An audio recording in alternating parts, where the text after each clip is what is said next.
सबसे पहले महादेव के चरणों में प्रणाम करती हूँ, मेरा प्रणाम स्वीकार हो। मैया पार्वती के चरणों में प्रणाम करती हूँ, मेरा प्रणाम स्वीकार हो। कार्तिक गणेश दोनों भैया के चरणों में प्रणाम करती हूँ, मेरा प्रणाम स्वीकार हो।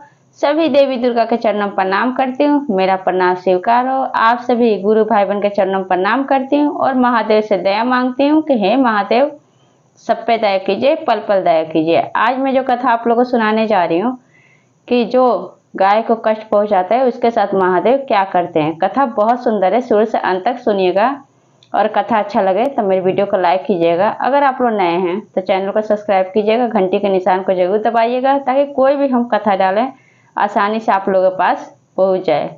दोस्तों में, रिश्तेदारों में शेयर कीजिएगा। कमेंट बॉक्स में हर हर महादेव जरूर लिखिएगा, क्योंकि कोई भी कथा महादेव का आधा अधूरा नहीं सुनना चाहिए। आधा अधूरा सुनने से महादेव का अपमान होता है, पूरा सुनने से ज्ञान होता है। तो चलिए ज़्यादा बात नहीं करते हुए कथा शुरू करती हूँ। एक समय की बात है कि नारद मुनि महादेव के पास जाते हैं और महादेव से पूछते हैं कि प्रभु, जो गाय को कष्ट पहुँचाता है उसके साथ क्या होता है, आप उसके साथ क्या करते हैं।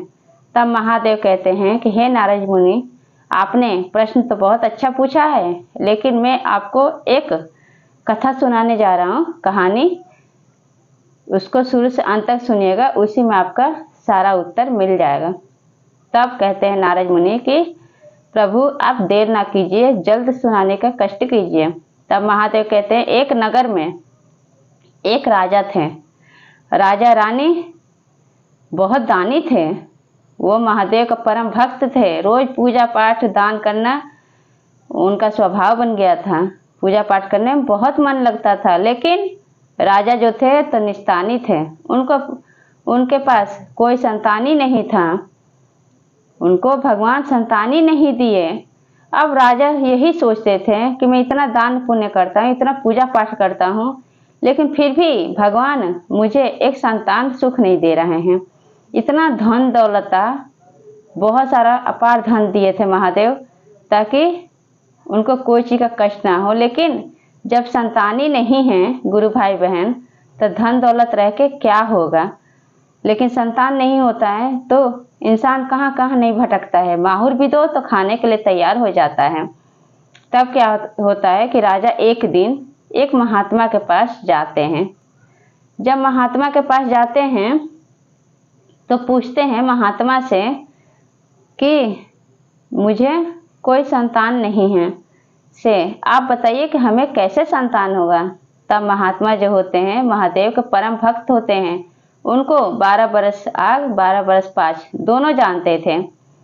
तब महादेव का सुमिरन करके जब आंख बंद करते हैं, जब ध्यान लगाते हैं, तो क्या देखते हैं, उनके पूर्व जन्म का सारी कहानी उनको पता चल जाता है। जैसे आँख खोलते हैं महात्मा, तो राजा पूछते हैं कि आपने क्या देखा महात्मा। तो महात्मा कहते हैं कि आपके पूर्व जन्म का ही है फल, जिस कारण आपको कोई संतान नहीं है, निसंतान है आप। राजा पूछते हैं कि आखिर मैंने पूर्व जन्म में क्या किया है। महात्मा कहते हैं, पूर्व जन्म में भी आप राजा ही थे। आपके दरवाजे पे एक गाय और बछड़ा दोनों आए थे, प्यास के और भूख के मारे तड़प रहे थे। आप क्या किए, बाल्टी का पानी ले जाके गाय और बछड़े के सामने फेंक दिए, जमीन पर गिरा दिए।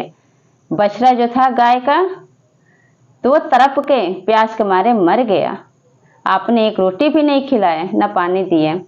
इस कारण गाय श्राप दे दी कि जा राजा, जिस तरह से मेरा गोद सूना कर दिए, मेरा बच्चा मर गया मेरे आंखों के सामने, उस तरह से तुम निसंतान रहोगे, तुम्हें कोई संतान सुख नहीं मिलेगा।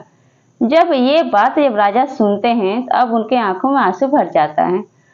तब कहते हैं राजा साहब कि महात्मा, आप ये बताइए कि अब तो मेरे से तो गलती हो गया है, अब मैं अपनी गलती को कैसे सुधारूं, आप कोई रास्ता बताइए।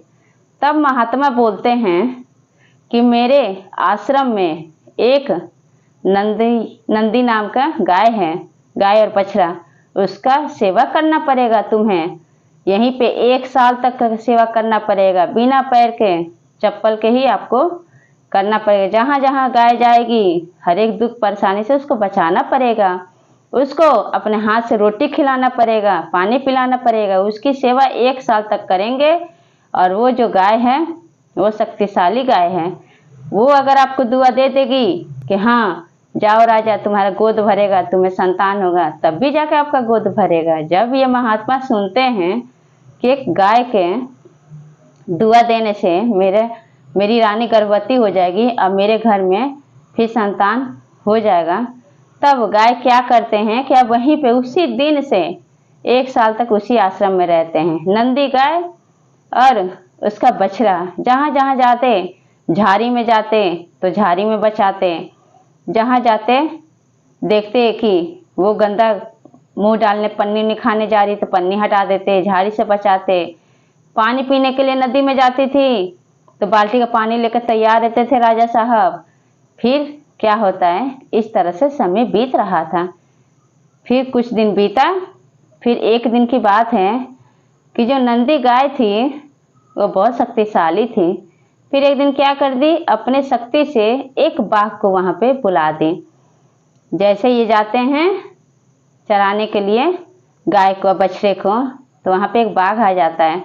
आता है तो जैसे बाघ चाहता है कि अब मैं गाय और बछड़े दोनों को खा लूँ, वैसे गाय कहते हैं कि ए बाघ तुम नहीं खा सकते गैया को बछड़े को। तो कहता है कि मुंह में आए भोजन को कौन छोड़ना चाहता है, इतने दिनों बाद मुझे खाने का मांस मिला है ताज़ा ताज़ा, मैं नहीं छोड़ सकता गाय और बछड़े को। तब राजा साहब कहते हैं कि तुम इस गैया बछड़े को छोड़ दो और मुझे खा लो, क्योंकि मुझे खा लोगे तो तुम्हारा पेट भर जाएगा, लेकिन मेरे गाय और बछड़े को छोड़ दो। तब गाय जब देखती है कि राजा साहब मेरे और मेरे बछड़े के लिए अपनी जान जोखिम में डाल रहे हैं, खुद को बाघ के सामने लाके खड़ा कर दिए हैं, तब गैया क्या करती है कि जो अपने शक्ति से बाघ को बुलाई थी वो बाघ वहां से चला जाता है। तब गैया कहती है राजा साहब से कि राजा साहब जिस तरह से तुमने मेरी सेवा की है, 1 साल तक सेवा की है, जाओ मैं तुम्हें दुआ देती हूँ मेरी और मेरे बच्चे की जान बचाए।